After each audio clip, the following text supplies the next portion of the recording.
estava com a família nesse momento, né? Mas quando surgiu o alerta, telefones vibrando, imagina que todo mundo, né, deve ter tomado aquele susto, notícia na TV. Como é que foram as reações? Houve pânico ou todos seguiram protocolos já conhecidos, né? Porque quem é do Japão mesmo, acho que já está acostumado com esse tipo de alerta, né? Mas turistas devem ter ficado bastante, talvez apavorados até. De fato, a apreensão é muito grande quando acontece esse tipo de incidente.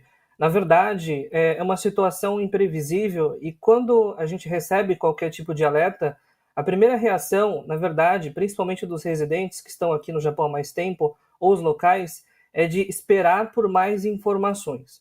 No primeiro momento, a gente recebeu informações que o terremoto havia a magnitude entre 8 a 9. E foi a única informação que a gente recebeu logo no início. Então, sem saber exatamente onde havia acontecido, se haveria repetição do evento, se seria de fato algo que afetaria todas as províncias ou somente algumas províncias, a gente recebeu um primeiro alerta, digamos, a nível mais superficial. Pouco tempo depois, a gente recebe um novo alerta já com orientações específicas por províncias. Então, aonde eu moro especificamente, nós recebemos um alerta que haveriam ondas de até 3 metros de altura. Então, em função desta informação, claro, as ações são diferentes.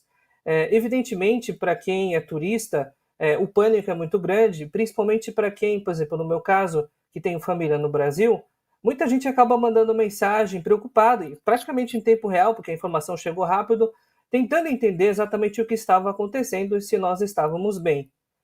Essa foi a primeira reação que eu recebi da minha família. Mas aqui, especificamente no Japão, a gente lida de uma forma um pouco diferente. É difícil entrar em pânico, mesmo em cenários muito difíceis. Isso porque o Japão ele tem um histórico recorrente, não só de tremores, mas também de desastres naturais.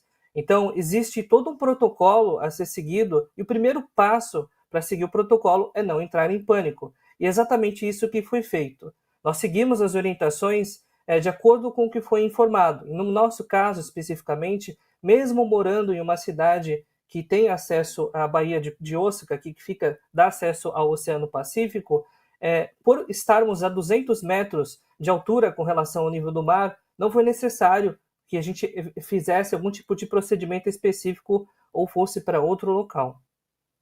E você estava falando de procedimentos, eu ouvi hoje na Rádio CBN que o Japão tem, parece que mais de 100 anos que já foram estabelecidos esses protocolos, né, por causa de terremoto. Ou seja, a população está bastante acostumada com isso, tem toda uma série de procedimentos ali já bem consolidados, né, testados. Você, Vinícius, você mora aí há quantos anos? Já viveu as situações como essa antes? Bom, eu moro há 5 anos aqui no Japão. Na minha família, como eu sou casado com uma japonesa, então ela mora desde quando ela nasceu, né? A família inteira dela, obviamente, eles são daqui. Então, pelo histórico da família, principalmente do lado da minha esposa, eu tenho muitos relatos e muitas histórias, de fato, de situações como o terremoto de Kobe, que aconteceu há 30 anos atrás, foi um desastre terrível, inclusive aconteceu aqui na minha cidade, e também outros incidentes muito graves, como o de 2011 em Fukushima, ou do começo do ano passado em Ishikawa-ken.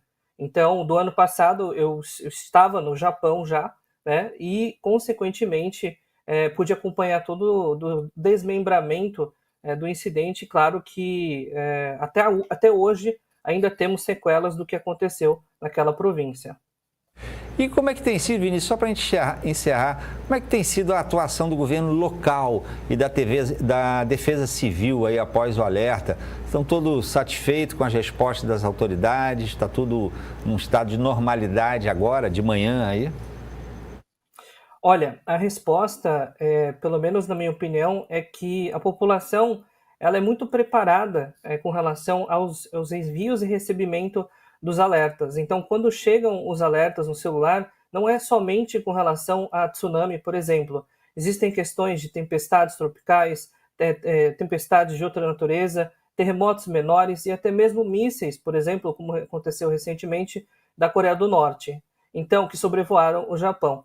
Então, como a gente recebe muita informação e é muito rápido as informações que chegam até nós, a gente não tem, assim, digamos, A gente, de fato, concorda que o governo trabalha muito bem na comunicação e consegue cercar todos os veículos de comunicações necessários para que todos, independente da mídia ou do veículo de comunicação que acessem, tenham acesso aos alertas na medida que eles aconteçam. Então, no nosso caso especificamente, a gente tem muita confiança, não só nos alertas, mas também na precisão, né, de quando eles chegam. E, claro, as orientações sempre são distribuídas de forma por província ou até mesmo por cidade. Então, a gente sabe muito bem exatamente como reagir, dependendo de onde nós estivermos.